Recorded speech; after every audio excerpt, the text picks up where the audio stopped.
Hello aspirants, welcome to the YouTube classes of Unacademy. My name is Asha Tiwari and today I will be telling you some let us say important aspects of Indian Succession Act, not exactly Indian Succession Act, the Hindu Succession Act 1956. तो Hindu succession act 1956 हो सकता है आप लोगों ने पढ़ा हो या अभी आप पढ़ रहे हो मेरे द्वारा अनअकैडमी पे। अगर नहीं पढ़ा है तो भी इस एक क्लास से आपको हिंदू सक्सेशन एक्ट के बारे में समझ में आ जाएगा काफ़ी कुछ। मैं आपको जल्दी जल्दी से और जो मेन पॉइंट्स है वो बता देती हूँ। सबसे पहले तो सेक्शन 1 हमेशा की तरह शॉर्ट टाइटल एक्सटेंड और कमेंसमेंट बताता है। सेक्शन 2 जो है वो आपको बताता है कि ये जो हमारा एक्ट है हिंदू सक्सेशन एक्ट वो अप्लाई करता है हिंदूज पे। अब Hindu according to Hindu succession act में आपके लिंगायत फॉलोअर लिंगायत हो जाते हैं, वैराशिव हो जाते हैं, और ब्रह्म प्रार्थना और आर्य समाज के लोग, वो लोग जो बुद्धिस्ट हैं, जैन हैं, सिख है रिलीजन के द्वारा, वो भी हिंदू में आते हैं। और वो व्यक्ति जो मुस्लिम नहीं है, क्रिश्चियन नहीं है, पारसी नहीं है या जू नहीं है रिलीजन से, वो हिंदूज की डेफिनेशन में आता है। इसके अलावा सेक्शन 3 वो हमें डेफिनेशंस देता है एग्नेट की, कॉग्नेट की, आलिसंथना लॉ की, full blood, half blood, uterine blood, heir, intestate, Marumakkattayam law के बारे में हमें बताया जाता है। तो इसके बारे में ऑलरेडी आपको बता चुकी हूँ, जिसमें से एग्नेट्स कॉग्नेट्स इंपॉर्टेंट आ जाते हैं। अब हम आ जाते हैं सेक्शन नंबर 5 पे सीधे। सेक्शन नंबर 5 हमसे कहता है कि ये जो हिंदू सक्सेशन एक्ट है ना, वो 3 जगहों पे अप्लाई नहीं होगा। पहला, वो ऐसी प्रॉपर्टी पे अप्लाई नहीं होगा जिसपे इंडियन सक्सेशन एक्ट 1925 के चलते हुए सेक्शन 21 स्पेशल मैरिज एक्ट की बात की जाए। दूसरा, अगर गवर्नमेंट ऑफ इंडिया से किसी भी रूलर की एक अग्रीमेंट हुआ है, रूलर का एक अग्रीमेंट हुआ है कि हम गवर्नमेंट ऑफ इंडिया में जा रहे हैं या हम जो है इंडिया से मिल रहे हैं, हम अपने स्टेट को इंडिया में मिला रहे हैं, तो हमारे बाद जो हेयर होगा उसके पास ही ये प्रॉपर्टी जाएगी। अगर कोई ऐसा अग्रीमेंट किया हुआ है तो उस पर नहीं लागू होगा हिंदू सक्सेशन एक्ट। और तीसरा है आपका महाराजा ऑफ कोचिन के द्वारा जो प्रोक्लेमेशन था, उसमें जिसके बारे में बात की गई है, उन लैंड्स पे हमारा ये हिंदू सक्सेशन एक्ट नहीं अप्लाई होता है। सेक्शन 6 हमसे कहता है कि डॉटर्स आर इक्वल को पार्टनर्स, और जो हक जो है सन को मिलता है उसी प्रकार से सारा का सारा हक फीमेल्स को भी मिलेगा, डॉटर्स को भी मिलेगा इन एवरीथिंग। जो प्रॉपर्टी उन पर डिवॉल्व होगी उसकी वो एब्सोल्यूट ओनर होंगी और वो उसको डिस्पोज भी कर सकते हैं और उसको टेस्टामेंट्री डिवॉल्व भी कर सकते हैं। उसके बाद हमारा यही सेक्शन हमसे कहता है कि जो हिंदू सक्सेशन एक्ट है उसमें जो अमेंडमेंट हुआ था 2005, उसके बाद आने वाले केसेस पे ही ये लागू होगा, उससे पहले के जो केसेस हैं उन पे नहीं होगा। साथ ही साथ क्लॉज नंबर 5 हमसे ये कहता है, अगर आप देखें तो, कि कुछ भी जो इस सेक्शन के अंतर्गत पार्टीशन के बारे में जब बात होगी तो वो इफेक्ट नहीं होगा before 20th day of December 2004, यानी कि 20th डे दिसंबर 2004 से पहले जो पार्टीशन के लिए कुछ भी हुआ हो उसको ये इफेक्ट नहीं करेगा, रेट्रोस्पेक्टिव इफेक्ट नहीं है। सेक्शन 7 पे अगर आप आ जाते हैं तो ये कहता है कि जो मरिकट्टम और नंबूदरी लॉ जो पहले अप्लाई होता, अगर ये एक्ट नहीं आया था, उसमें भी प्रॉपर्टी जो है वो टेस्टामेंट्री और इंटरस्टेट सक्सेशन से डिवॉल्व करेगी, ना ही सर्वाइवरशिप के हिसाब से। इसके बाद जो आपका सेक्शन है वो बात करता है general rule of succession. Section number 8 कहता है कि जब एक हिंदू हिंदू की डेथ होती है, डाई कर जाता है इंटरस्टेट, तो प्रॉपर्टी डिवॉल्व होगी सबसे पहले क्लास 1 हेयर्स पे, क्लास 1 हेयर्स नहीं है तो क्लास 2 हेयर्स पे, क्लास 2 हेयर्स नहीं है तो एग्नेट्स पे, और एग्नेट्स भी नहीं है तो कॉग्नेट्स पे। और आपको पता है कि अगर कॉग्नेट्स भी नहीं होते, यानी कि चारों में से कोई नहीं होता, तो स्टेट के पास प्रॉपर्टी चली जाती है, गवर्नमेंट के पास प्रॉपर्टी चली जाती है। हमारा सेक्शन नंबर 9 हमसे बोलता है क्या ऑर्डर ऑफ सक्सेशन होगा। तो हमेशा याद रखिएगा, सबसे पहले क्लास 1 हेयर्स लेंगे, क्लास 1 हेयर्स अगर नहीं है तो फिर क्लास 2 हेयर्स जाएंगे, और क्लास 2 हेयर्स हमेशा एंट्री वाइज चलते हैं, यानी एंट्री 1 पहले एग्जॉस्ट की जाएगी, फिर एंट्री 2, फिर एंट्री 3 और फिर एंट्री 4। सेक्शन नंबर 10 बात करता है distribution of property among hairs in class 1 of the schedule, और इसमें जो है कुछ रूल्स दिए हुए हैं। ये रूल्स भी मैं आपको शॉर्ट में बता देती हूँ। रूल हमसे कहता है कि अगर विडो एक है या एक से अधिक है तो सारी की सारी एक ही शेयर लेंगी। वैसे ही जो सर्वाइविंग सन्स हैं, डॉटर्स हैं, मदर हैं, वो भी एक एक शेयर लेंगे। अब लेट अस से कि एक सन है but he is a predeceased son now, तो उसका जो हेयर है, यानी कि प्री डिसीज सन का जो सन है, he is going to take holding 1 share as well. ये है आपका section number 10 in very short and crisp manner.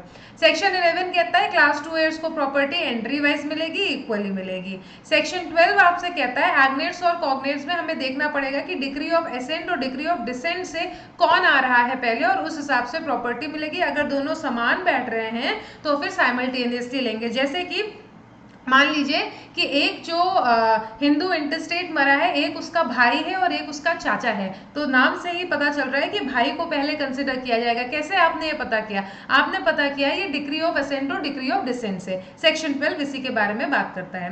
Section 13 computation of degree के बारे में बात करता है और कहता है कि जब भी हम डिग्री ऑफ असेंट और डिग्री ऑफ डिसेंट काउंट करेंगे तो उसमें हमारा इंटरस्टेट इंक्लूसिव होगा, रिलेशनशिप से काउंट करेंगे और हर एक आने वाली जनरेशन जो है वो या तो असेंडिंग या डिसेंडिंग ऑर्डर में लेके जाएगी। सेक्शन 14 हिंदू फीमेल की बात करता है और कहता है हिंदू फीमेल को गिफ्ट में, डिक्री में, स्त्री धन में, मूवेबल इमूवेबल प्रॉपर्टी किसी भी प्रकार से मिली हो जो कि उसकी हो तो वो उसको पजेस करेगी, वो उसकी एब्सोल्यूट ओनर होगी और वो जिस प्रकार से चाहे उसको यूज कर सकती है। सेक्शन 15 हिंदू फीमेल्स की बात करता है कि अगर एक हिंदू फीमेल इंटरस्टेट मर जाती है तो फिर क्या होता है। तो उसमें सबसे पहले सन्स एंड डॉटर्स पे डिवॉल्व करेगी प्रॉपर्टी, फिर हस्बैंड पे, फिर फादर मदर पे, फिर हेज ऑफ फादर पे, फिर हेज ऑफ मदर पे। वही जो है नेक्स्ट सेक्शन 16 हमसे ये बोलता है कि अगर जो प्रॉपर्टी है सेक्शन 15 के अंतर्गत वहां पे जो प्रॉपर्टी आती है उस प्रॉपर्टी में जो सक्सीडिंग एंट्री है उनको प्रेफर किया जाएगा और अगर सेम एंट्री में आते हैं तो साइमल्टेनियसली लिया जाएगा। बेसिकली आपको ये सेक्शन बताता है, जो सेक्शन 15 है उसने आपको एंट्रीज दे दी है, उन एंट्रीज पे कैसे डिवॉल्व होगा उसका ऑर्डर ऑफ सक्सेशन आपको सेक्शन नंबर 16 बताता है। सेक्शन 17 मरेगुट्टम अलिसंतना लॉ के बारे में बात करता है और बताता है कि अगर इससे कंसर्न है तो आपके ऊपर प्रॉपर्टी कैसे डिवॉल्व होगी। उसके बाद general provisions relating to succession आ जाता है जिसमें आपको साफ साफ लिखा हुआ है कि फुल ब्लड और हाफ ब्लड पे अगर आप आएंगे तो फुल ब्लड को प्रेफर किया जाता है, हाफ ब्लड को बाद में। वैसे ही सेक्शन 19 मोड ऑफ सक्सेशन के बारे में बोलता है और हमेशा हमें बताता है कि जहां पे 2 या 2 से अधिक एज सक्सीड करते हैं एक प्रॉपर्टी को तो वो प्रॉपर्टी जो है पर कैपिटा लेते हैं और पर स्ट्राइप्स नहीं लेते हैं, और दूसरा टेनेंट्स इन कॉमन लेते हैं, जॉइंट टेनेंट्स की तरह नहीं लेते हैं। दोनों में डिफरेंस है और ये डिफरेंस मैंने ऑलरेडी आपको क्लियर किया हुआ है। इनकेस ना क्लियर हो तो कमेंट सेक्शन में आप पूछ सकते हैं, मैं आपको उस पर आंसर दे दूंगी। सेक्शन 20 हमें राइट ऑफ चाइल्ड एंड वूम के बारे में बताता है और कहता है कि अगर एक बच्चा वूम में है एंड वो alive, he comes alive, he takes birth and when he takes the birth उसी टाइम उसके पास राइट हो जाता है that he can inherit the property of intestate। Section 21 जो है वो presumption in cases of simultaneous deaths की बात करता है और कहता है कि until the contrary is proved younger हमेशा माना जाएगा कि वो एल्डर को सर्वाइव करेगा, यानी छोटा भाई बड़ा भाई। तो अगर आप प्रूव कर लेते हैं कि पहले किसकी मृत्यु हुई तो बात अलग है, अदरवाइज अगर आप प्रूव नहीं कर पाते हैं तो हमेशा लॉ ये लेके चलेगा कि यंगर जो है वो बचा रहा और एल्डर वाला पहले गया। Section 22 preferential right to acquire property की बात करता है, कहता है कि इस एक्ट के कमेंसमेंट के बाद अगर कोई इमूवेबल प्रॉपर्टी की बात आती है एक इंटरस्टेट की और कोई बिजनेस कैरी किया जा रहा है उसके द्वारा और ये जो प्रॉपर्टी ये डिवॉल्व करती है 2 या 2 से अधिक एयर्स पे जो क्लास 1 में मेंशन किए गए हैं और उसमें से कोई एक एयर जो है वो प्रपोज करता है कि वो ट्रांसफर करना चाहता है अपना इंटरेस्ट, तो क्या होगा इसके बारे में आपको सेक्शन नंबर 22 बताता है। और सेक्शन 25 साफ साफ आपसे कहता है कि एक मर्डर जो है वो डिस्क्वालिफाइड है एक प्रॉपर्टी को intestate to succeed. Section 26 converts के बारे में बात करता है कि कन्वर्ट डिसेंडेंट भी डिस्क्वालिफाइड है। सेक्शन 27 कहता है कि एक हेयर अगर डिस्क्वालिफाइड है प्रॉपर्टी को इनहेरिट करने के लिए तो it shall devolve as if the person has died before the intestate. जैसे कि मान लीजिए कि एक जो हेयर है वो डिस्क्वालिफाइड है, वो प्रॉपर्टी को नहीं सक्सीड कर सकता, तो इंटरस्टेट के रहते हुए ही ये मान लिया जाएगा कि ये व्यक्ति तो है ही नहीं, this person has already died before him. Section 28 कहता है कि डिजीज और डिफेक्ट किसी भी प्रकार से डिस्क्वालिफिकेशन में नहीं आते हैं। डिजीज और डिफेक्ट होने की वजह से एक व्यक्ति डिस्क्वालिफाई नहीं होता हेयर बनने के लिए। सेक्शन 29 फेलियर ऑफ एयर्स की बात करते हैं और सेक्शन 29 कहता है कि अगर एक इंटरस्टेट जो है उसने किसी भी प्रकार से क्वालिफाई नहीं किया है, just a second guys, just a second,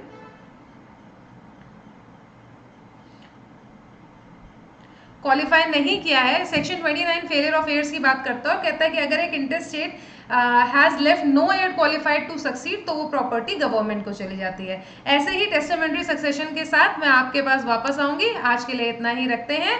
और गाइज आपको बता दूं कि अनअकैडमी इस समय आपको 20% हाइक हो जाएगी, 20%। इन केस अगर आप लोगों ने अभी तक ज्वाइन नहीं किया है तो ज्वाइन कर लीजिए, क्योंकि 20% से इंक्रीज होने वाले हैं prices. UP local law course integrated test series के साथ 15 दिन का rapid revision pack UP mains exam का आप लोगों को मिल रहा है 4999 में। तो अगर अभी तक एनरोल नहीं किया है कर सकते हैं। Target UP judiciary 2024 comprehensive batch 29 में से स्टार्ट हो रहा है, 15 महीने की ड्यूरेशन का है। इन केस नहीं किया है तो आप इसमें अपने आप को एनरोल कर सकते हैं। छत्तीसगढ़ जुडिशरी मेंस एग्जाम 2023 15 मई से स्टार्ट हो रहा है, 1 महीने का बैच है। Get yourselves enrolled.